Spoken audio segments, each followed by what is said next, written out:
বর্তমান সরকার নির্বাচিত একটি গণতান্ত্রিক সরকার, যে সরকার জুলাইয়ের চেতনাকে ধারণ করে, বহন করে। আজকে 15ই জুলাই, আপনারা জানেন যে জুলাই আন্দোলনের, জুলাই গণঅভ্যুত্থানের আজকের এই 15 জুলাইকে বাকবদলের দিন বলা হয়।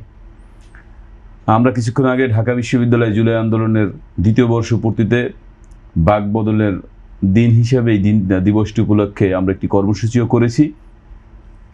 বর্তমান সরকার এবং এই সরকারের মাননীয় প্রধানমন্ত্রী জনাব তারেক রহমান কিন্তু বলেছেন যে জুলাই সনদের সকল প্রতিশ্রুতি সব কিছুই শতভাগ বাস্তবায়ন করা হবে এবং এই সরকার জুলাইকে ধারণ করেই কাজ করে যাচ্ছে। আপনি দেখেন যে জুলাই আন্দোলনে যারা শাহাদাত বরণ করেছে, জুলাই আন্দোলনে যারা অংশগ্রহণ করেছে, তাদের সবাইকে নিয়েই, তাদের সবার অবদানকে স্মরণ করেই এই সরকার এগিয়ে যাচ্ছে।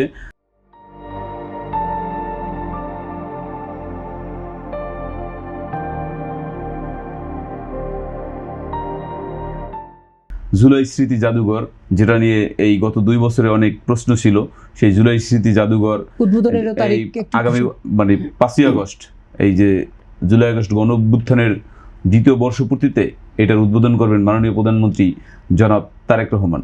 সুতরাং এই সরকার জুলাই আন্দোলন বা জুলাই আন্দোলনের চেতনা থেকে বিন্দুমাত্র পিছু হটেনি, বিন্দুমাত্র দূরে সরে যায়নি। কারণ সরকার জুলাইকে ধারণ করে এই সরকার পরিচালিত হচ্ছে।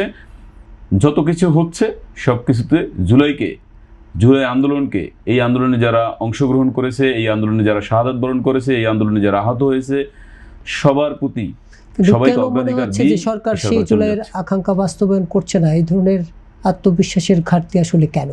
এটা বিরোধিতার জন্য বিরোধিতা বলতে একটা কথা আছে, সেটা হচ্ছে যে জুলাইয়ের এই সরকার জুলাইয়ের কোন প্রতিশ্রুতি বাস্তবায়ন করেনি? সকল প্রতিশ্রুতি সরকার কিন্তু বাস্তবায়ন করছে।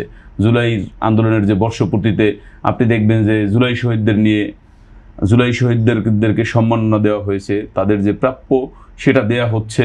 এবং মাননীয় প্রধানমন্ত্রী আবু সাঈদের যে কবর, সে আবু সাঈদের কবর জিয়ারত করছে। একইভাবে যে 16ই জুলাই আবু সাঈদ শাহাদাত বরণ করার 2 ঘন্টা পরেই জাতীয়তাবাদী ছাত্রদল চট্টগ্রাম কলেজের যুগ্ম আহ্বায়ক ওয়াসিম আকরাম শাহাদাত বরণ করেছেন। ওয়াসিম আকরামের বাড়িতেও তিনি গিয়েছেন।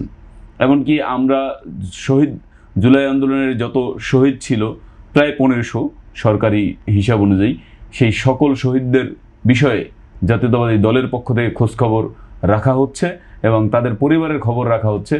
আমরা যদি এক কথায় বলি, সেটা হচ্ছে জুলাই কিন্তু কোনো একক ব্যক্তি বা কোনো গোষ্ঠী বা কোনো দলের না, সকলের। কিন্তু যদি আপনি এটাকে অবদান যদি কোনো দল হিসেবে আলাদা করে দেখেন, তাহলে একক সংগঠন হিসেবে বাংলাদেশে এই জুলাই আন্দোলনে সবচেয়ে বেশি ভূমিকা রেখেছে বাংলাদেশ জাতীয়তাবাদী ছাত্রদল।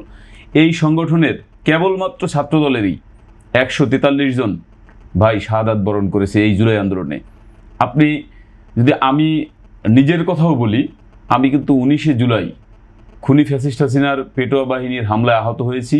চিকিৎসা নিতে গিয়ে 23শে জুলাই আমাকে ডিবি পুলিশ হসপিটাল থেকে তুলে নিয়ে এসেছে, আমাকে 3 দিন গুম রেখেছে, এরপর ডিবি অফিসে 4 দিনের রিমান্ডে রেখেছে। খুনি ফ্যাসিস্ট হাসিনার পতনের পরে সারা বাংলাদেশে যে উল্লাস হয়েছে মানুষের, আমি কিন্তু সেটি দেখতে পারিনি। আমার সেই আফসোসও কিন্তু রয়েছে, আমি তখন জেলে ছিলাম। সুতরাং এই গল্প শুধুমাত্র আমার নয়, বাংলাদেশ জাতীয়তাবাদী ছাত্রদলের লক্ষ লক্ষ নেতাকর্মীর গল্প। আমরা এইটার ক্রেডিট আমরা নিতে চাই না, বাট সকল সংগঠনই সেই আন্দোলনে ছিল। আমরা বলবো না যে কেউ ছিল না, আমরা শুরু থেকেই এই আন্দোলনের সাথে ছিলাম। এবং আবু সাঈদ শাহাদাত বরণ করার পরে এবং জুলাই আন্দোলনের এই যে 15 তারিখে যে হামলা হলো, প্রথমে হামলার পরের দিন কিন্তু আমরা সারা বাংলাদেশের সকল শিক্ষা প্রতিষ্ঠানে বিক্ষোভ কর্মসূচি দিয়েছি। সুতরাং জুলাইকে আমরা ধারণ করি, লালন করি, বহন করি। এই জুলাই নিয়ে কেউ যদি বলতে চায় যে এই সরকার জুলাইকে ধারণ করে না বা এর ব্যতিক্রম কিছু করছে, তাহলে আমরা বলবো যে তারা মিথ্যাচার করে অথবা বিরোধিতার জন্য বিরোধিতা করে।